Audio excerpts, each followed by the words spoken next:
नमस्कार साथियों, natural motivation में आप सभी का स्वागत है। आज मैं आपको एक पौराणिक कथा सुनाने जा रही हूँ जिसका शीर्षक है सूर्यवंश। ये पौराणिक कथा राम जी से जुड़ी हुई है और इसी तरह की कई पौराणिक कथाएं मैं आपको सुनाऊंगी जो राम जी से जुड़ी हुई है और कृष्ण जी से भी जुड़ी हुई है। तो शुरू करते हैं हमारी आज की पौराणिक कथा। इतिहास के विभिन्न युगों में भारत पर कई वंशों ने शासन किया। उनमें से एक प्रमुख वंश है सूर्यवंश। इस वंश को इक्ष्वाकु वंश भी कहा जाता है। इक्ष्वाकु का शाब्दिक अर्थ है वह जो आंखों को सुगंध लखे। इस वंश में कई महत्वपूर्ण राजाओं और राजकुमारों का जन्म हुआ था, जैसे विश्वामित्र, हरिश्चंद्र, कुकुत्स और राम। एक समय खटवांग नाम का एक राजा था जो एक शक्तिशाली शासक था। दिलीप के नाम से भी जाना जाने वाला यह राजा सुंदर और साहसी था। एक दिन जब दिलीप को रास्ते में दिव्य गाय कामधेनु मिली तो वे उसका सम्मान करना भूल गए। अपने कोमल स्वभाव के कारण कामधेनु ने इस बात पर ध्यान नहीं दिया, लेकिन देवतागण आहत हो गए और सोचने लगे कि राजा को उसके साथ बेहतर व्यवहार करना चाहिए था। उन्होंने कहा, गाय दूध देती है और मनुष्य के लिए माता तुल्य है। गाय का सम्मान न करना उतना ही बुरा है जितना कि अपनी माँ का सम्मान न करना। महाराज दिलीप को यह समझना चाहिए। जब तक वे ये बात नहीं समझते उनके स्वयं के कोई संतान नहीं होगी। जैसे कि देवताओं का शाप था, दिलीप लंबे समय तक निसंतान रहे। उन्हें ये बात बहुत परेशान करती थी और वे अक्सर सोचते थे, मेरे वंश को आगे कौन बढ़ाएगा। इसलिए एक दिन वे अपने गुरु मुनि वशिष्ठ के पास गए, जो सप्त ऋषियों में से एक थे। राजा दिलीप ने अपने गुरु से पूछा, गुरुदेव, क्या मुझे उत्तराधिकारी प्राप्त होगा? मुनि ने सीधे उसके प्रश्न का उत्तर नहीं दिया। इसकी बजाय उन्होंने दिलीप से कहा, मैं तुम्हें अपनी बहुमूल्य गाय नंदिनी दे रहा हूं। तुम्हें इसका ख्याल रखना होगा। तुम्हें ईमानदारी से इसकी सुरक्षा करनी होगी। इसे आहार केवल तुम्हारे या तुम्हारी पत्नी के हाथों से ही मिलना चाहिए। तुम ये काम अपने सेवकों को नहीं सौंप सकते और इसीलिए तुम्हें कुछ समय के लिए अपने महल से दूर रहना होगा, क्योंकि वहां तुम्हारे राज के दायित्व तुम्हें इसका ध्यान रखने की अनुमति नहीं देंगे।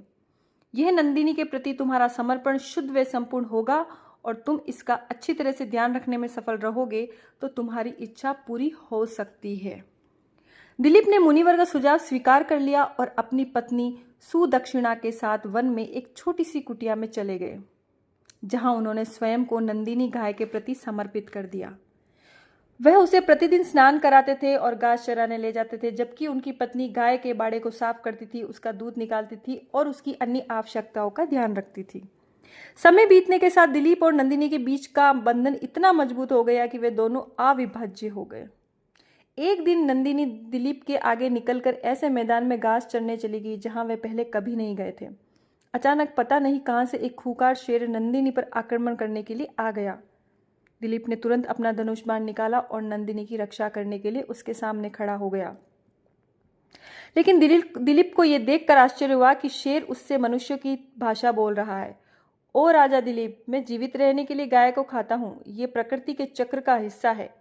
एक पशु दूसरे के लिए भोजन होता है और इसी प्रकार ये सृष्टि काम करती है। कृपया आप सामने से हट जाइए और मुझे भोजन करने दीजिए।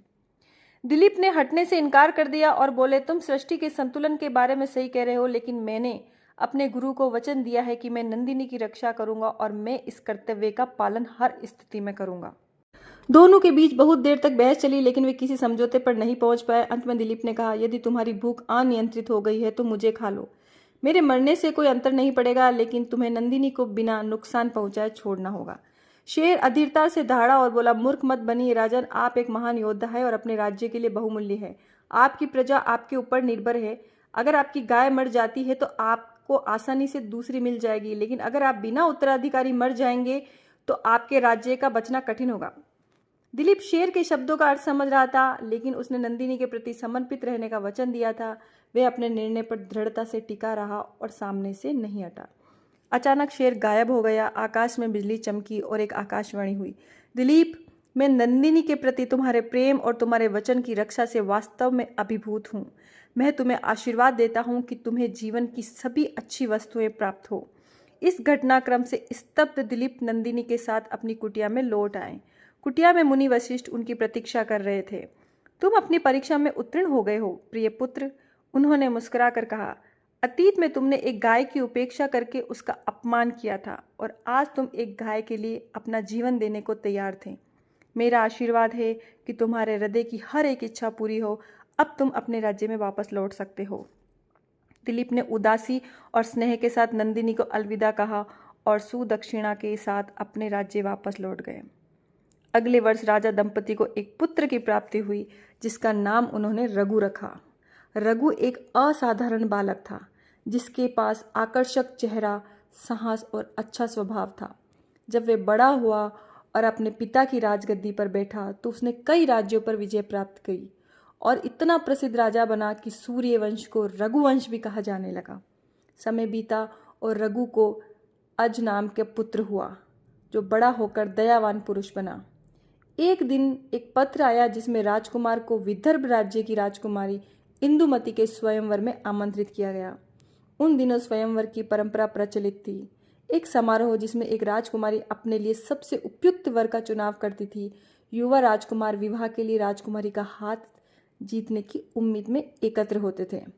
उनकी उपलब्धियों की घोषणा की जाती थी और फिर राजकुमारी अपना पति चुनती थी।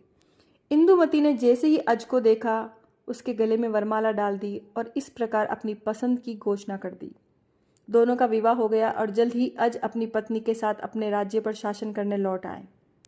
समय के साथ इंदुमती और राजा अज का एक पुत्र हुआ जिसका नाम था दशरथ।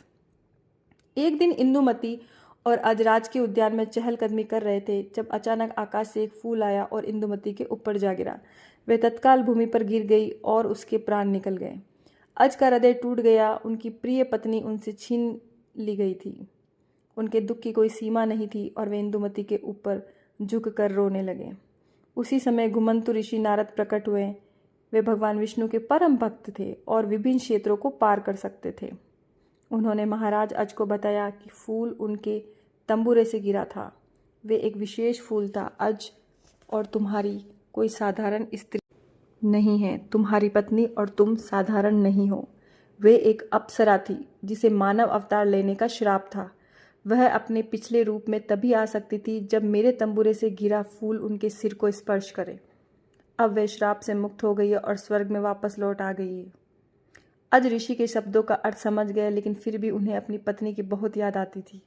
दुख से ग्रस्त होकर उन्होंने अपने राज्य को त्याग दिया, अपने पुत्र दशरथ को सिंहासन सौंप दिया और महल छोड़कर अपने शेष जीवन वन में बिताने चले गए।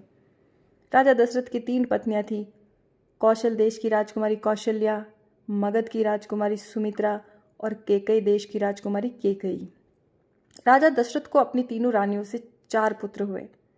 कौशल्या से राम, सुमित्रा से लक्ष्मण और शत्रुघ्न और केकई से भरत। और ये कहानी राम जी को समर्पित है। ये पौराणिक कथा मैंने सुधा मूर्ति जी की पुस्तक उल्टा लटका राजा से ली है। आपको ये पौराणिक कथा पसंद आएगी और आगे मैं इसी क्रम में और पौराणिक कथा लेके आऊँगी जो राम जी के जीवन से जुड़ी हुई। धन्यवाद।